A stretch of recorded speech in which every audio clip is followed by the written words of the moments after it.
The most distinguishing trait of the residents of Krasny Yar is their steadfast desire and unrivaled ability to live in harmony with nature. The Udege, Nanai, and the Roji are all known to be peaceful, unhurried, dignified and taciturn people. And such is their life here, dignified and hasteless. Nothing, it would seem, can disturb their equanimity, their meditative state of mind. But there is one word which will instantaneously cause these calm, passive people, one and all, to take up arms and declare irreconcilable war, and that word is loggers. The modern history of Krasny Yar dates back to the turbulent 1990s.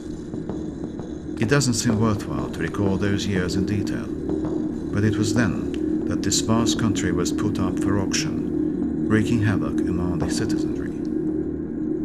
And it was then that the residents of Little Krasny Yar displayed an amazing strength of spirit and determination in preserving the nature and wildlife of the Bikin River basin.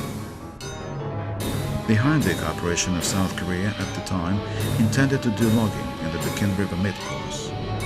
The Udege and Nanai, with weapons in hand, stood up for their land and their taiga, though at that point they had no legal right or claim. Nonetheless, the inhabitants of Krasny Yar managed to gain the support of local Cossacks, of more than half of Primorsky Krai's population, and the solidarity of the international community. It was then that many countries came to learn about this unique people and their unique patch of land. Innumerable letters of support for the Bikin forests addressed to the President of the Russian Federation poured in from every corner, and yet the attention of the lumber and logging companies toward this still undeveloped resource never dwindled, not for one day. For years now, Krasny Yar has been a powder keg, its inhabitants ready at any moment to repel an attack from yet another team of loggers.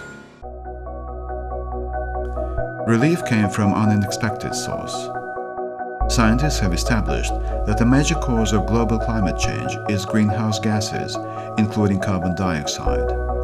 Reduction of the carbon dioxide content of the atmosphere directly hinges on the ability of major expanses of forests to retain carbon. It was estimated that the living forests of Bikin retain 177 million tons of carbon dioxide, the chief cause of the greenhouse effect in the atmosphere. But is that a lot or really little?